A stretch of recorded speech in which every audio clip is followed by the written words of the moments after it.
ଦଶମ ସ୍କନ୍ଦ ଗୋପଲୀଳା ଊନଚତ୍ୱାରିଂଶ ଅଧ୍ୟାୟ ଶ୍ରୀଶୁକ ଉବାଚ। ଶୁଣ ପରୀକ୍ଷ ନୃପମଣି ସ୍ୱର୍ଗେ ଶୁଭିଲା ଜୟବାଣୀ। ଆକାଶେ ଥିଲେ ଯେ ନାରଦ ଜାଣିଲେ ଷଣ୍ଡାସୁର ବଧ। ଆନନ୍ଦ ମନେ ଦେବ ଋଷି କୃଷ୍ଣର ମହିମା ପ୍ରକାଶୀ। ମଥୁରା ନଗର ମିଳିଲେ କଂସ ରାଜାର ସଭା ତଳେ। ଦେଖି ଉଠିଲା କଂସାସୁର ନମଇ ମୁନିଙ୍କ ପୟର।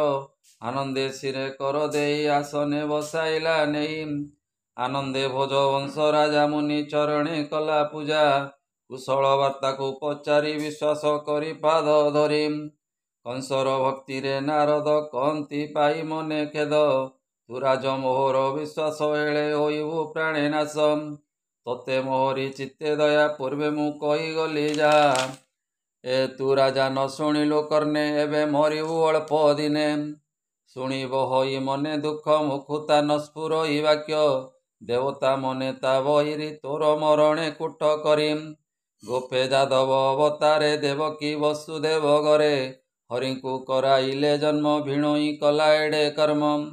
ଅଷ୍ଟମ ଗର୍ଭେ ଏହା ନାରୀ ରାତ୍ରେ ପ୍ରସବିଲା ମୁରାରୀ। ତୋର ଭିଣୋଇ ତାହା ନେଇ ଅଇଲା ନନ୍ଦ ଘରେ ତୋଇ। କନ୍ୟା ଯେ ଥିଲା ତାର ଘରେ ଯାହା କଚାଡ଼ିଲୁ ଶିଳାରେ। ତୋହର ବସ୍ତୁ ଶୂନ୍ୟେ ଗଲା ତେବେ ଜ୍ଞାନ ତ ନୋହିଲା। ରୋହିଣୀ ବସୁଦେବ ନାରୀ ପଳାଇ ଗଲା ତୋତେ ଡରି। ତାହାର ଗର୍ଭ ହୋଇଥିଲା ସେହି କୁମରେ ପ୍ରସବିଲା। ହରିର ଅଂଶ ଅବତାର ସେ ତୋତେ ମାରିବେ ଅସୁର। ରାମ ଗୋବିନ୍ଦ ବେନି ଭାଇ ବଢିଲେ ଗୋପପୁରେ ଥାଇ। ବସୁଦେବର ମିତ୍ର ନନ୍ଦ ସେ ତୋତେ ଏତେ କଲା ଛନ୍ଦ। ପୁତନା ଆଦି ଷଣ୍ଢା ଯାଏ ସବୁ ମାଇଲେ ବେନି ପୋଏ। ଇନ୍ଦ୍ରର ଦର୍ପ କଲା ଚୁର କାମେ ତୋଳିଲା ଗିରିବର। ଇନ୍ଦ୍ରର ଦର୍ପ କଲା ଚୁର ବାମେ ତୋଳିଲା ଗିରିବର। କାଳିଅ ଥିଲା କାଳନ୍ଦୀରେ ପଳାଇ ଗଲା ତାର ଡରେ। କେତେ କହିବୁ ଗୁଣ ତାର ଦେବ ମାନବେ ଅଗୋଚର। ଶୁଣି ଅସୁର ଥରହର ଭୟରେ କମ୍ପଇ ଶରୀର। ଖଡ୍ଗ ଘେନିଲା ନିଜ କରେ ବେଗେ ଉଠିଲା କୋପ ଭରେ। ବସୁଦେବକୁ ଅଣାଇଲା ଅନେକ ମାଡ଼ ମରାଇଲା। ହାଣିବ ବୋଲି କୋପଭର ନାରଦ ଧଇଲେ ତା କର। ନାରଦ ବଚନେ ବିଶ୍ୱାସେ ପାଦେ ଭରିଲା ଲୌହ ପାଶ। ଧନ ସମ୍ପଦ ଜୁର କଲା ବନ୍ଦୀ ମନ୍ଦିରେ ପୁରାଇଲା। କଂସକୁ କହି ବ୍ରହ୍ମାସୁତ ଆକାଶେ ଚଳିଲେ ତୁରିତ। ମୁନି ଅନ୍ତରେ ଭୋଜରାଏ ଭାଳଇ ଜୀବନର ଭୟେ।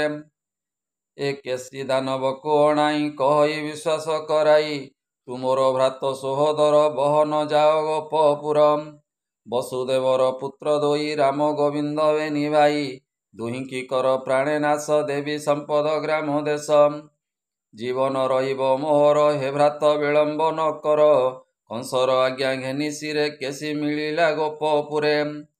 ଚାଣୁର ମୁଷ୍ଟି କର ମେଳେ ଦର୍ପିଷ୍ଟ ବଳିଆର ମାରେ। ଗଜ କୁବଳୟା ମାହୁନ୍ତ ପାତ୍ର ସାମନ୍ତ ଇଷ୍ଟ ମିତ୍ର। ଅଣାଇବ କହଇ ଅସୁର ଜଣ ଜଣକେ ଧରି କର। ହେବିର ମୁଷ୍ଟିକ ଚାଣୁର କହି ଯେ ଗଲେ ମୁନିବର। ବସୁଦେବତା ସୁତ ଦୁଇ ଗୋପରେ ଅଇଲା ଲୁଚାଇ। ଭୂପତେ ନନ୍ଦ ଘରେ ଥାଇ ବଢିଲେ ବଳବନ୍ତ ହୋଇ। ଯେତେ ଅସୁରେ ମୋର ଗଲେ ଗୋପରେ ଥାଇ ସଂହାରିଲେ। ଦିନକୁ ଦିନ ବଳିଆର ସେ ମୋତେ କରିବେ ସଂହାର। ତାହାକୁ ଅଣାଇବି ଏଥେ ମାରିବି ମାଲଙ୍କର ହାତେ। ମାଲ ବିନ୍ଧାଣେ ହୋ ହାରିଯିବେ ତେବେ ସେ ମୋତେ ନ ପାରିବେ। ଗଜ ତୁରଙ୍ଗ ଯୂଥ ଯୂଥ ପଦାତି ଅତି ଅପ୍ରମିତ। ଶୁଣ ହେ ପାତ୍ର ମନ୍ତ୍ରୀ ମୋର ମଞ୍ଚା କରାଇବା ଅପାର। ରଙ୍ଗ ସଭାଏ ଭିଆଇବ ତୁମ୍ଭେ ସମସ୍ତେ ଜଗିଥିବ। ଦେବକୀ ବସୁଦେବ ଆସି ମଞ୍ଚା ଉପରେ ଥିବେ ବସି। ତୁମ୍ଭେ କରିବ ମାଲରଣ ଦେଖିବେ ପୁତ୍ରଙ୍କ ମରଣ। ମାହୁନ୍ତ ଥିବ ରଙ୍ଗ ଦ୍ୱାରେ ବସି କୁବଳୟା ଉପରେ। ଦନ୍ତେ ଗୁନ୍ଥିବ ବେନି ଭାଇ ମାରିବ ସଭା ତଳେ ନେଇ। ଅନେକ ଧନ ରତ୍ନ ଦେବି ମୋହର ମିତ୍ର ହିଁ କରିବି। ସମସ୍ତେ ଶୁଣ ମୋ ଉତ୍ତର ତୁମ୍ଭେ ଭିଆଇ ଧନୁଘର। ଶୁକ୍ଳ ଚତୁର୍ଦ୍ଦଶୀ ଦିନ ପୂଜା କରିବ ରାତ୍ରମାନ। ଛେଳି ମହିଷ ଦେଇ ପୂଜା କ୍ଷେତ୍ରପାଳଙ୍କୁ ଦିଅ ଭୋଜା। ଘୋଷଣା ଦିଅ ଚାରିଦିଗେ ଗ୍ରାମ ପାଟଣା ବନ ଭାଗେ। ପରଜା ଜନମାନେ ଦୁଃଖୀ ଆସିବେ ଧନୁଯାତ୍ରା ଦେଖି। ଦେବି ଯେ ଧନ ବସ୍ତ୍ର ଅର୍ଣ୍ଣ ଦେବି ଯେ ଧନ ବସ୍ତ୍ର ଅର୍ଣ୍ଣ ତୁଳା ପୁରୁଷ ଆଦି ଦାନ। ହେମନ୍ତ କହି କଂସ ଗଲା ଭିତର ପୁରେ ବିଜେ କଲା। ଅକ୍ରୂର ନାମେ ମନ୍ତ୍ରୀବର ଯାଦବ ଅଂଶେ ଅବତାର। ବସୁଦେବର ସହୋଦର କଂସର ବିଶ୍ୱାସ ଅପାର। ଅକ୍ରୂର କରେ ହସ୍ତ ଦେଇ କହି ବିଶ୍ୱାସ କରାଇ। ହେ ମିତ୍ର ଶୁଣ ମୋ ଉତ୍ତର ବିଶ୍ୱାସ ଅଟୁତ ମୋହର। ଇଷ୍ଟ ବନ୍ଧୁରେ ସତ୍ୟ କହି ବେଦ ପୁରାଣରେ ଅଛଇ। ତୋଠାରୁ ନାହିଁ କେହି ତ ତୁମର ପ୍ରାଣ ପଞ୍ଚଭୂତ। ତୋହର ବଳେ ରାଜା ମୁଇଁ ଶତ୍ରୁ ସଂହାରିତ ଲଢ଼ଇ। ଯେସନେ ବିଷ୍ଣୁ ଆଶ୍ରୟ କରି ଦେବେ ହୁଅନ୍ତି ପୁଣ୍ୟାଚାରୀ। ନନ୍ଦ ଗୋକୁଳେ ବେଗେ ଯାଅ ମୋର ହିତେ ଯେବେ ତାଅ। ତୋହର ବଳେ ମୁଁ ନିଶ୍ଚିନ୍ତ ହେ ମିତ୍ର କହିଲିଟି ସତ୍ୟ। ବସୁଦେବର ପୁତ୍ର ଦୁଇ ରାମ ଗୋବିନ୍ଦ ବେନି ଭାଇ। ଥୋଇଲା ନେଇ ନନ୍ଦ ଘରେ ଲୁଚାଇ ବସୁଦେବ ଡରେ। ତୁ ବେଗେ ରଥ ଘେନି ଯାଅ ମୋର ଛାମୁରେ ଆଣି ଦିଅ। ଏ ଦେବକୀ ବିଭା ହେଲା ଯେବେ ମୋତେ ଯା କହିଥିଲେ ଦେବେ। ସେ କଥା ହୋଇଲା ଯୁକତେ ନାରଦେ କହିଗଲେ ମୋତେ ମାରିବେ ବେନି ଭାଇ ଏକଥା ଉଚିତ ଅଟଇ। ଗୋପରେ ରହି ବଳିଆର ଅନେକ ମାଇଲେ ଅସୁର। ବାଳୁତ କାଳୁ ତାକୁ ଧରି ଆଗେ ମୁଁ ପକାଇବି ମାରି। ତେବେ ମୋହର ମନ ସ୍ଥିର ଭୂମିତ୍ର ଧରୁଅଛି କର। ନନ୍ଦ ଯଶୋଦାଙ୍କର ସଙ୍ଗେ ଘେନାଇ ଆସ ଯାଇ ବେଗେ। ଗୋରସ ଆଣୁ ସତେ ଭାର ଧନୁ ଉତ୍ସବ ଯାତ୍ରା ମୋର। ଅଣାଇ ମଥୁରା ନଗରେ ବନ୍ଦୀ କରିବି ବନ୍ଦୀ ଘରେ। ରାମ ଗୋବିନ୍ଦ ଅଣାଇବି ହସ୍ତିର ହାତେ ମରାଇବି। ଯେବେ ଉବୁରିବେ ସେଠାରୁ ମାଲେ ଅଟନ୍ତି ମହାମେରୁ। ଏହାଙ୍କ ହସ୍ତେ ମରାଇବି ତେବେ ସେ ଜୀବନ ପାଇବି। ନନ୍ଦ ଯଶୋଦା ବସୁଦେବ ଦେବକୀ ଯେତେକ ଯାଦବ। ଏହାଙ୍କୁ ପେଶି ଯମପୁର ତେବେ ଜୀବନ ସ୍ଥିର ମୋର। ଉଗ୍ରସେନକୁ ଧରି ଆଣି ଏଠାରେ ପକାଇବି ଆଣି। ମୋର ମରଣ ସେ ଲୋଡ଼ଇ ଦେବକ ନାମେ ତାର ଭାଇ। ମୋର ବୈରିଛନ୍ତି ଯେତେ ଭୂମିତ୍ର ମାରିବି ଏ ମତେ। ତେବେ ସେ ମହି ଅକଣ୍ଟକେ ଭୋଗ କରିବି ମୁହିଁ ଏକେ। ଶ୍ୱଶୁର ଜରାସନ୍ଧ ମୋର ବଡ଼ ସୋଦର ବାଣାସୁର। ଆବର ନାରକା ଅସୁର ଏ ମୋର ପକ୍ଷ ବଳିଆର। ମୋତେ ଡରଇ ସୁନାସିର ମୋତମୁ ନାହିଁ ଅନ୍ୟ ବୀର। ଭୂମିତ୍ର ଯାଅ ବେଗେ ହୋଇ ଧନୁ ଉତ୍ସବ ଯାତ୍ରା କହି। ବହନ ଆଣ ବେନି ଭାଇ ମିତ୍ର ମୋହର ଯେବେ ତୁହି।